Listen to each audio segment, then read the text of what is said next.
I want us to not sit here and act like we had a funeral on the schedule.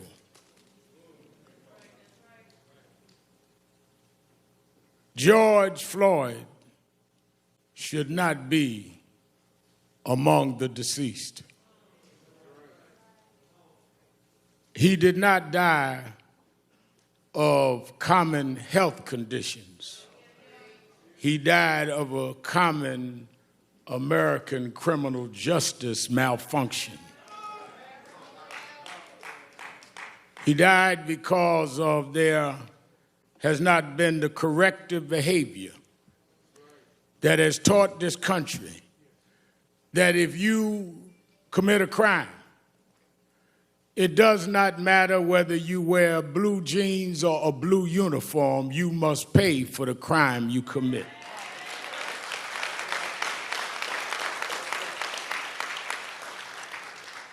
So it is not a normal funeral. It is not a normal circumstance, but it's too common, and we need to deal with it.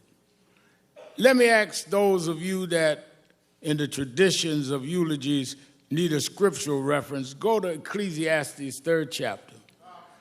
First verse says, to everything there is a time and a purpose and season under the heavens. I'm going to leave it there. I saw somebody standing in front of a church the other day had been boarded up as a result of violence, held the Bible in his hand.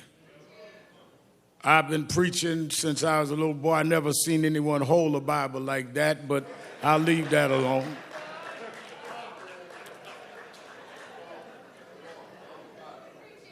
But since he held the Bible, if he's watching us today, I would like him to open that Bible.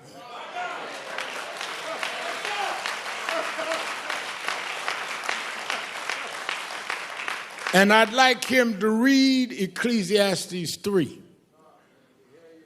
To every season, there's a time and a purpose. And I think that it is our job to let the world know when we see what is going on in the streets of this country and in Europe, around the world, that you need to know what time it is. First of all, we cannot use Bibles as a prop. And for those that have agendas that are not about justice, this family will not let you use George as a prop.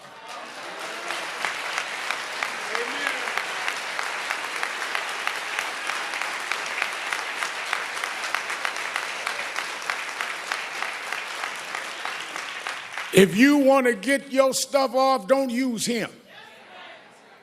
Let us stand for what is right. Because when I got the call from Attorney Crump, and usually when he calls me, it's not to find out how I'm doing. It's usually because something happened that he wants National Action Network and I to get involved. And he explained to me what was happening with this case. And I'd already heard about it in the media. And immediately I said, well, let me know what you want me to do. He said, whatever you need to do. One of the things, Martin, that I've always had to deal with is critics would say, all Al Sharpten wants is publicity. Well, that's exactly what I want. Because nobody calls me to keep a secret.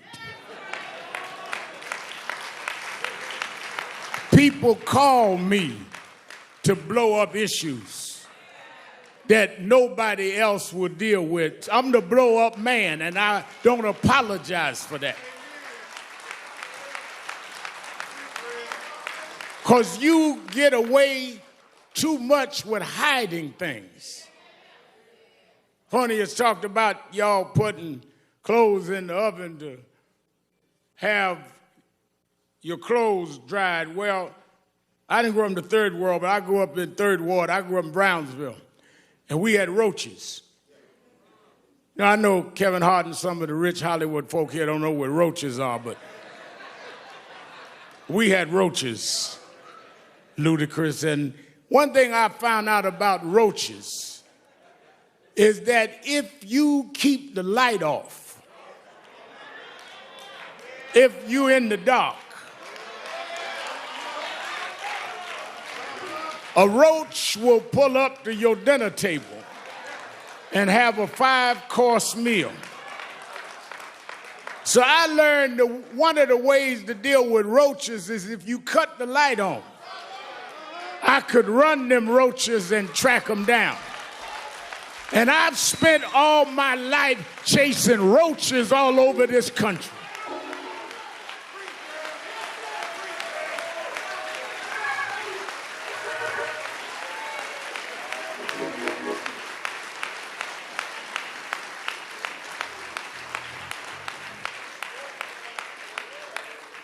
As soon as I talked to the family and got the details and heard that among George's last words was, "I can't breathe," with a knee on his neck, I immediately thought about Eric Gardner. I did the eulogy at his funeral, and I called his mother. And I said, "I know we are not going out because of the coronavirus, but this is so much like Eric. If we could arrange some private way to go to Minneapolis, would you go?" And she said, "Rev Al, I'm already packing. Let me know." Tyler Perry said, "I'll give the families, the plane, whatever y'all need, because this is wrong." Robert Smith said, "Don't worry about the funeral costs." People across economic and racial lines started calling and getting in. And we flew out here, her and I, last Thursday. And when I stood at that spot, the reason it got to me is George Floyd's story has been the story of black folks. Because ever since 401 years ago, the reason we could never be who we wanted and dreamed to be in is you kept your knee on our neck.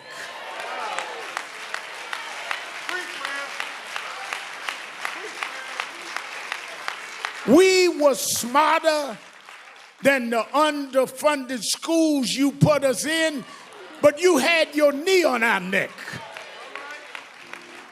We could run corporations and not hustle in the street, but you had your knee on our neck. We had creative skills. We could do whatever anybody else could do, but we couldn't get your knee off our neck.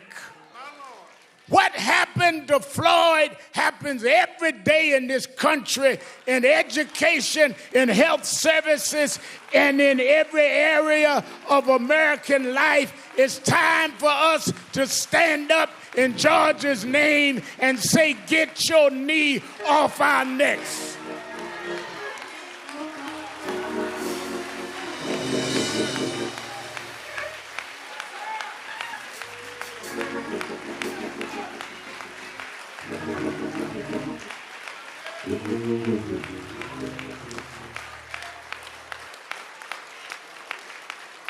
That's the problem, no matter who you are.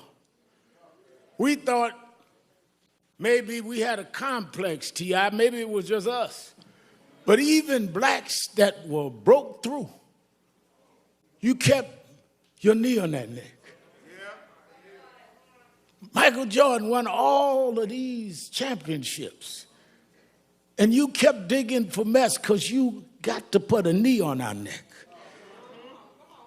White housewives would run home to see a black woman on TV named Oprah Winfrey, and you mess with her because you just can't take your knee off our neck. Man comes out of a single-parent home educates himself and rises up and becomes the president of the United States, and you ask him for his birth certificate, because you can't take your knee off our neck. The reason why we're marching all over the world is we were like George. We couldn't breathe, not because there was something wrong with our lungs, but you wouldn't take your knee off our neck. We don't want no favors. Just get up off of us, and we can be and do whatever we can be.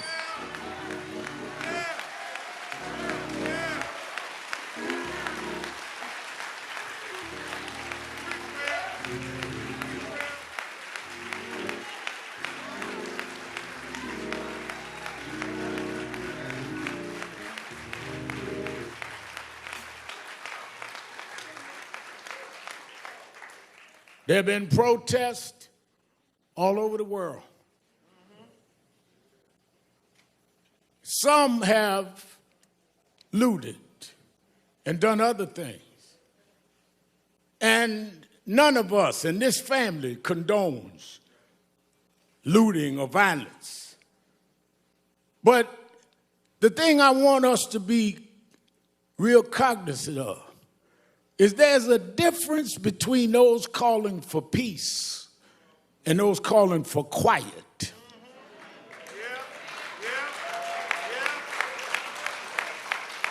Some of y'all don't want peace.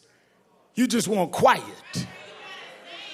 You just want us to shut up and suffer in silence.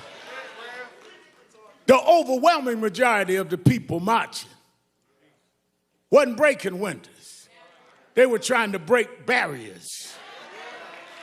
They wasn't trying to steal nothing. They were trying to get back the justice you stole from us.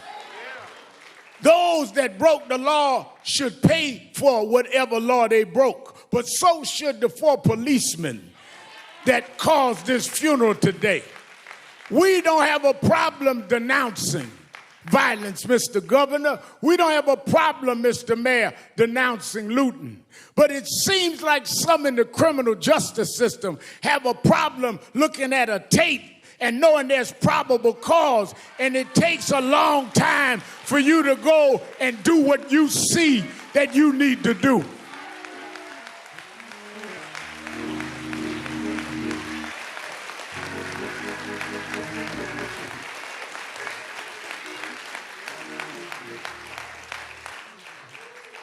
But I'm one that has been Crump said. National Action Network and I have been involved in a lot of these fights we started around criminal justice. I did speeches and eulogies at most of the funerals that we've had in this space in the last couple of decades, and led the marches and did what we had to do. I look at Martin III, we went to jail together, fighting these fights, like his daddy went to jail before. But I'm more hopeful today than ever. Why? Well, let me go back. Reverend Jackson always taught me, stay on your text. Go back to my text, Ecclesiastes. There is a time and a season. And when I looked this time and saw marches where, in some cases, young whites outnumbered the blacks marching, I know that it's a different time and a different season. When I looked and saw people in Germany marching for George Floyd, it's a different time and a different season.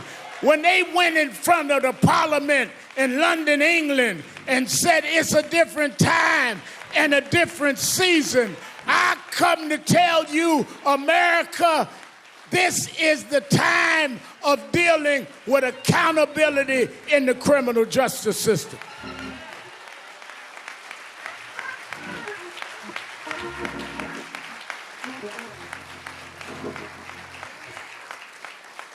Stephen, years ago, I went to march. Now, I remember a young white lady looked me right in the face and said, nigga, go home. But when I was here last Thursday, and Miss Carr and I was headed back to the airport, I stopped near the police station. And as I was talking to a reporter, a young white girl, she didn't look no older than 11 years old. She tagged my suit jacket. And I looked around and I braced myself. And she looked at me and said, no justice, no peace.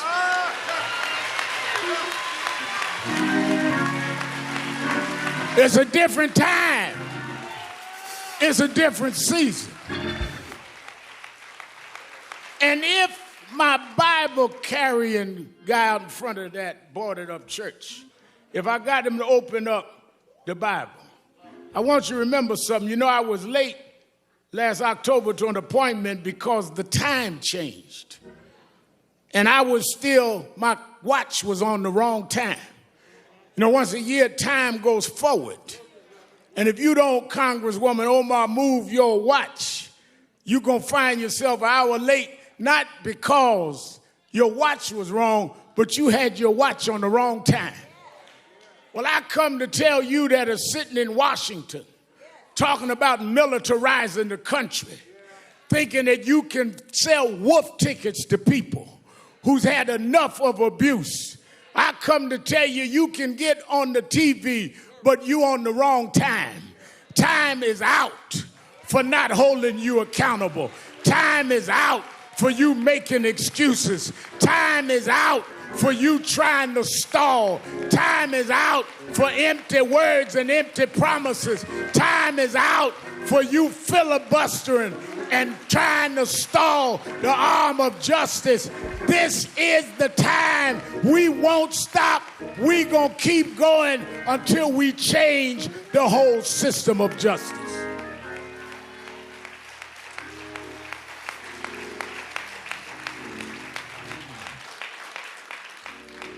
Our organizations have called this a day of mourning. NAACP, National Urban League, Legal Defense Fund, Black Women's Roundtable, Lawyers Committee, all got together, said we're going to have a day of mourning. But then we're going to come out this day of mourning.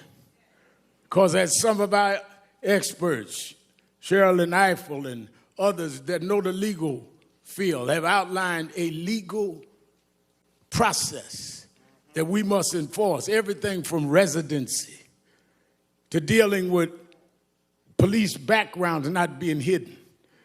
I talked to Governor Andrew Cuomo today in New York. He says we got to change 58 where the backgrounds are stopped of policemen. We need to know if they stop you, they find out everything you ever did. Why don't we know when policemen have a pattern?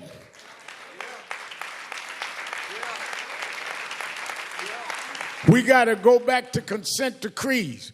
Under the Obama administration, they had put certain cities with patterns and practice under consent decrees. Reverend Jamal Bryan, I know we was pastoring there in Baltimore, that they put it under consent decree. One of the first things that happened in the next administration was they stopped the consent decrees. We have specific policies that need to happen. Therefore, I'm glad Martin III is here today, because on August 28th, the 57th anniversary of the March on Washington, we're going back to Washington, Martin. That's where your father stood in the shadows of the Lincoln Memorial and said, I have a dream. Well, we're going back this August 28th to restore and recommit that dream, to stand up, because just like at one era, we had to fight slavery. Another era, we had to fight Jim Crow. Another era, we dealt with voting rights. This is the era to deal with policing and criminal justice. We need to go back to Washington and stand up, black, white, Latino, Arab, in the shadows of Lincoln, and tell them this is the time to stop this.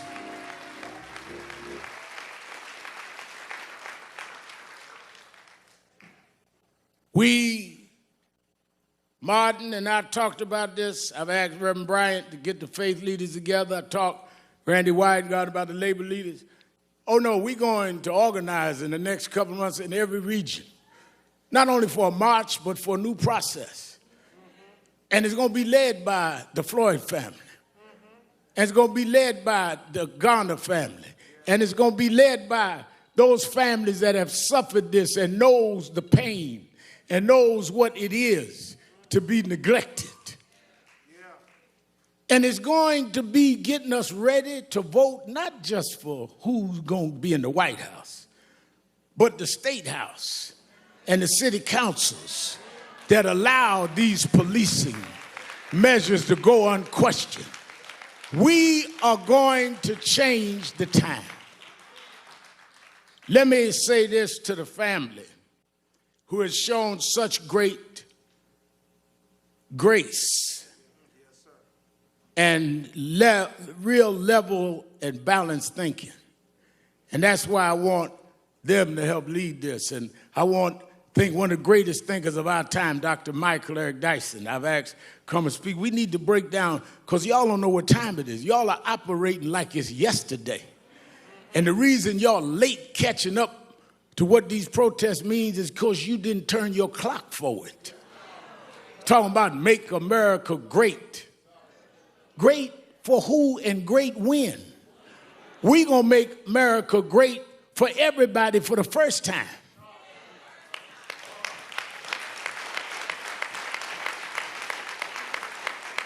Never was great for blacks. Never was great for Latinos. Wasn't never great for others. Wasn't great for women. Young women had to march to get the right to vote. But lastly is the religious side.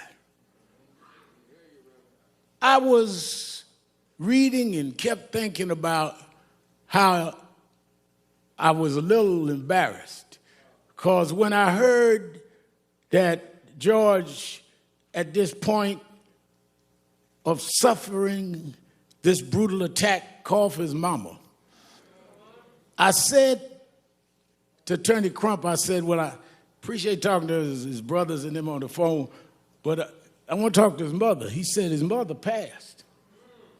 I said his mother passed, but he was calling for his mother. And I thought about it because I was raised by a single mother. And sometimes the only thing between us and our conditions was our mothers. Sometimes the only thing that we had that would take danger away was our mothers. The only ones that would make sure the food was on the table was our mother. I know why George was calling for mama.